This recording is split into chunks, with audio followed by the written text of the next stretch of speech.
यीशु मसीह में सबका स्वागत करती हूँ और ये आशा करती हूँ कि ये चैनल आप सब के लिए बहुत ही लाभदायक बने।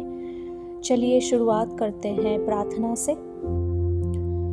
हे स्वर्गीय पिता, हम आज तेरे सामने खुले हृदय और गहरी प्यास के साथ आते हैं। हम स्वीकार करते हैं कि तेरे बिना हम सूखे, बिखरे हुए और थके हुए हैं। हे प्रभु, हमें केवल धार्मिकता की रस्में नहीं चाहिए, हमें तुझसे एक सच्चा, गहरा और जीवित संबंध चाहिए। आज हम प्रार्थना करते हैं, हमारे हृदय को पुनर्जीवित कर, हमारे अंदर फिर से आत्मिक जोश भर,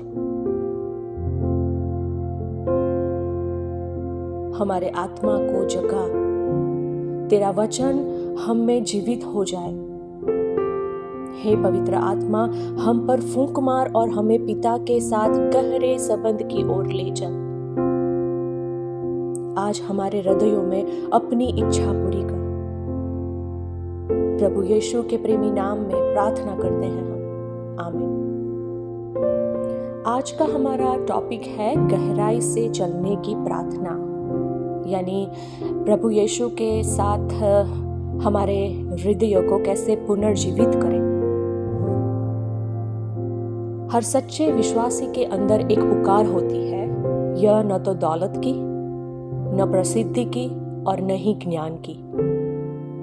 यह आत्मा की गहराइयों से निकलती एक विनती है। हे प्रभु, मेरे हृदय को पुनर्जीवित कर। यह एक ऐसा निवेदन है जो यह स्वीकार करता है कि हम सूख गए हैं। यह एक स्वीकारोक्ति है कि हमें और अधिक परमेश्वर की उपस्थिति की आवश्यकता है। नियम नहीं, संबंध नहीं चाहिए।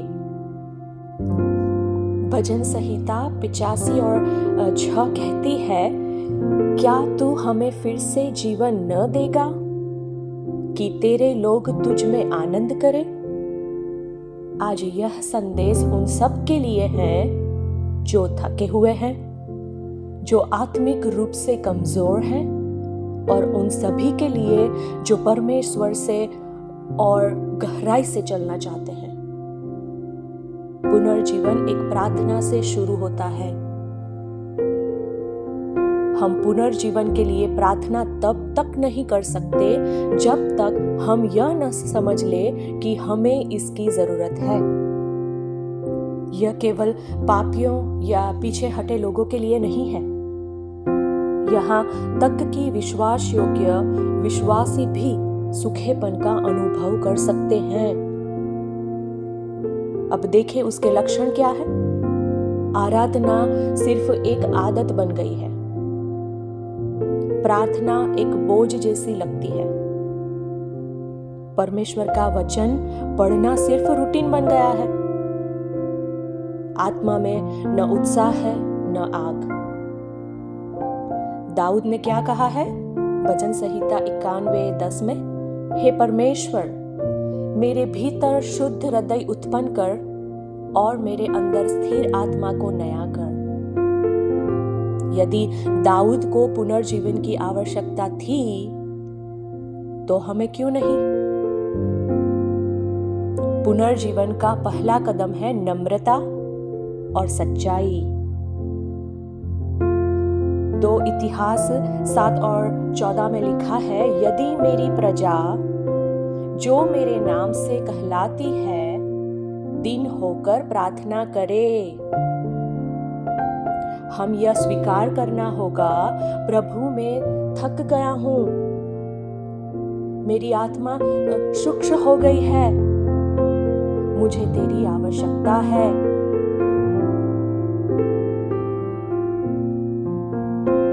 बाइबल में ये लिखा है, तू कहता है मैं धनी हूं, परंतु तू नहीं जानता कि तू दुखी और अभागा और कंगाल और अंधा और नंगा है।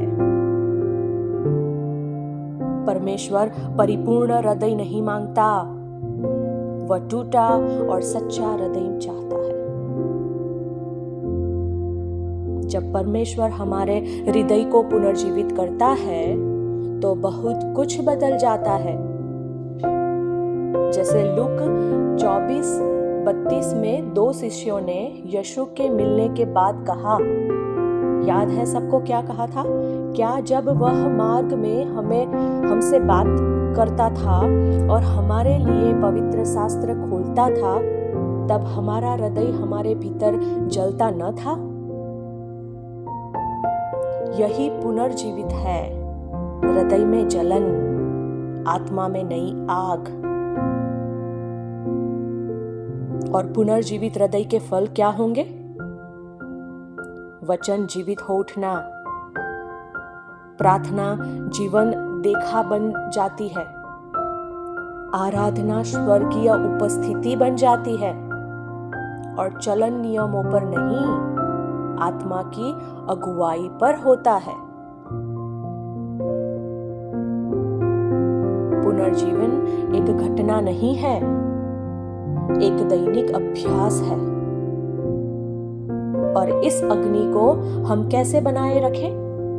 उसके लिए पहला है वचन में समय बिताएं। भजन संहिता में कहा गया है, तेरा वचन मेरे पांव के लिए दीपक और मेरे मार्ग के लिए उजियाला है। दूसरा क्या करेंगे? प्रार्थना को संवाद बनाएं। जैसे याकूब 4:8 में लिखा है, परमेश्वर के निकट जाओ जो वह तुम्हारे निकट जाएगा। और तीसरा, अपने हृदय की रक्षा करो।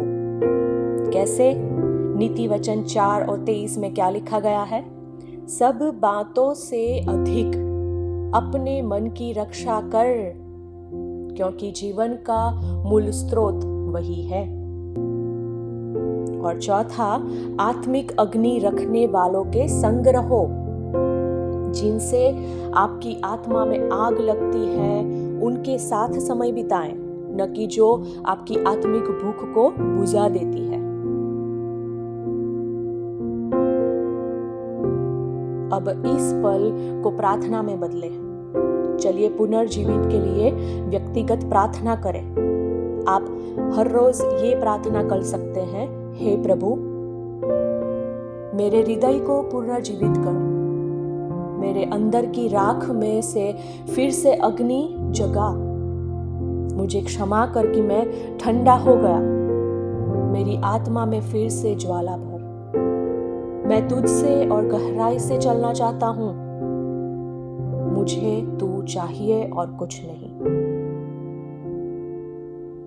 परमेश्वर आपसे दूर नहीं है, वह आपकी पुनर्जीवन की प्रार्थना सुन रहा है।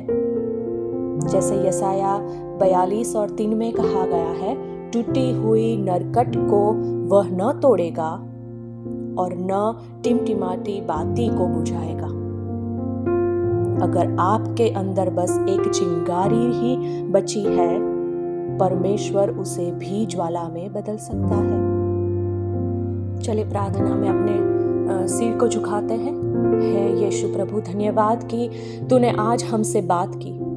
धन्यवाद कि तू टूटी आत्माओं के निकट रहता है और जो विनम्रता से तुझसे मांगते हैं उन्हें तू पुनर्जीवित करता है। हम अपने हृदयों को आज तू पूरी तरह तेरे हाथों में समर्पित करते हैं। हमारे अंदर तेरी आत्मा की अग्नि को फिर से प्रज्वलित कर। हम पुराने रीति रिवाजों और सूखेपन में वापस न जाएं, बल्कि तेरे साथ नए उत्साह और गहरे संबंध में चले। हमें प्रतिदिन तुझसे मिलने की लालसा दे, तुझसे प्रेम करने का साहस दे और तेरी आज्ञाओं में चलने की शक्ति दे। हे पवित्र आत्मा, वह काम पूरा कर जो तूने हमारे अंदर आरंभ किया है। पुनर्जीवित केवल एक अनुभव न हो, बल्कि हमारा जीवन बन जाए। प्रेमी यीशु के नाम में हम प्रार्थना करते हैं, आमीन। परमेश्वर की शांति आपके साथ बनी रहे। इस वीडियो को लाइक करें, दूसरों के साथ बांटें और सब्सक्राइब करें, ताकि हम साथ मिलकर विश्वास में आगे बढ़ते रहें।